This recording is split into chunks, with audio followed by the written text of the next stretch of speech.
आप सभी दर्शकों का हमारे चैनल फिल्मी किस्से पर एक बार फिर से स्वागत है। चलिए शुरू करते हैं आज का किस्सा।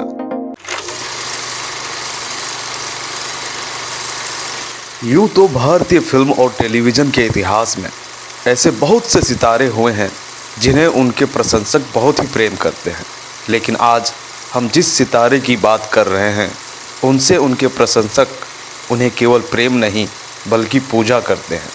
जी हाँ दोस्तों, आज हम जिनकी बात कर रहे हैं वह हैं भारतीय टेलीविज़न इतिहास के सबसे जनप्रिय श्री राम, हम सबके प्रिय श्री अरुण गोविल जी। श्री अरुण गोविल जी का जन्म 12 जनवरी 1952 को उत्तर प्रदेश के मेरठ में हुआ था। उनकी प्रारंभिक शिक्षा शाहजहांपुर में हुई। आगरा विश्वविद्यालय में उन्होंने विज्ञान में स्नातक की डिग्री ली।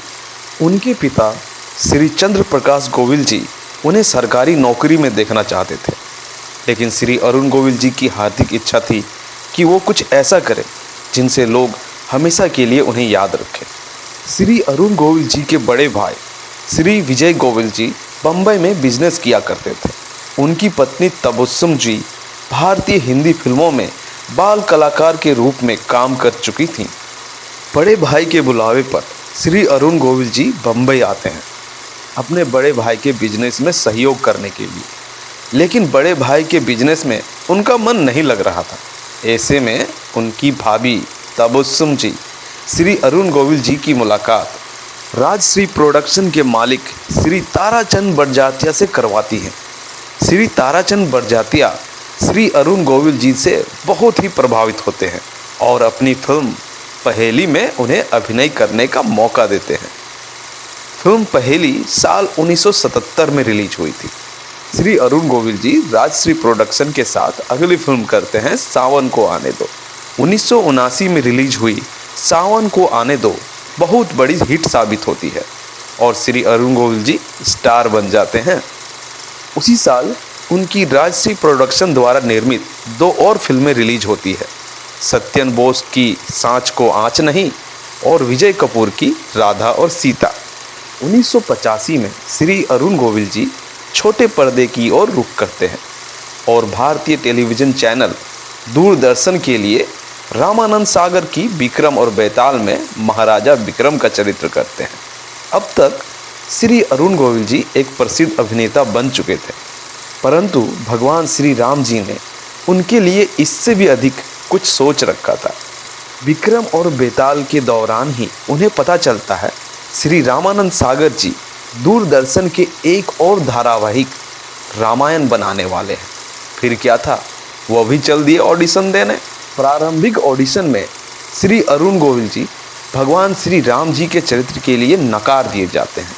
श्री रामानंद सागर जी के सुपुत्र श्री आनंद जी, श्री प्रेम जी और श्री मोती सागर जी ने उन्हें कोई और चरित्र कर लेने के लिए कहते हैं, परंतु श्री अरुण गोविल जी ने साफ कहा वो इस धारावाहिक में कोई दूसरा रोल करने नहीं बल्कि भगवान श्री राम जी का चरित्र करने आए हैं। खैर, ऑडिशन में नकारे जाने के बाद वह उदास मन से वापस चले जाते हैं, परंतु कुछ दिनों के बाद ही उन्हें श्री रामानंद सागर जी का फ़ोन आता है। श्री रामानंद सागर जी के शब्दों में उनसे बेहतर भगवान श्री राम जी के चरित्र के लिए कोई और नहीं है, सब भगवान श्री राम जी की लीला। फिर क्या था, रामायण की शूटिंग आरंभ हुई 1986 में और फिर आया वो दिन 25 जनवरी 1987। भारतीय टेलीविज़न चैनल दूरदर्शन पर धारावाहिक रामायण का प्रसारण हुआ। उसके बाद बाकी सब इतिहास के सुनहरे अक्षरों में अंकित हो गया। मुझे आज भी याद है, रामायण के प्रसारण काल में ही मेरे घर टीवी आया था। भारतीय दर्शक रामायण धारावाहिक के शुरू होने से पहले पूजा करते थे, चप्पलें खोलकर घरों में प्रवेश करते थे, रास्ते सुनसान हो जाया करती थी।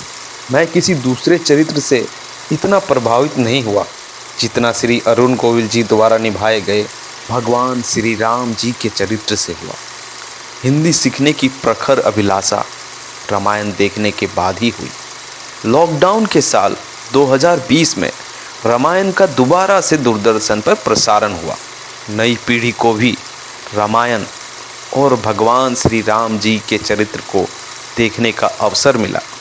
मैं तो बस और इतना कहना चाहूँगा, मैं जब भी भगवान श्री राम जी को याद करता हूँ, मेरे अंतर मन में श्री अरुण गोविल जी के द्वारा निभाए गए श्री राम नज़र आते हैं।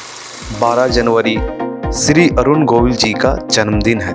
मैं राम जी से प्रार्थना करता हूँ, आप खुश रहें, स्वस्थ रहें, भगवान श्री राम जी आपकी गरिमा बनाए रखें। इसी के साथ मैं आप सभी से विदा लेता हूँ। आप सभी खुश रहें, स्वस्थ रहें और अगर वीडियो अच्छा लग रहा है तो इसे लाइक करें, दूसरों के साथ शेयर करें और सब्सक्राइब करें। वीडियो कैसा लग रहा है अपनी राय को कमेंट करें। जय श्री राम।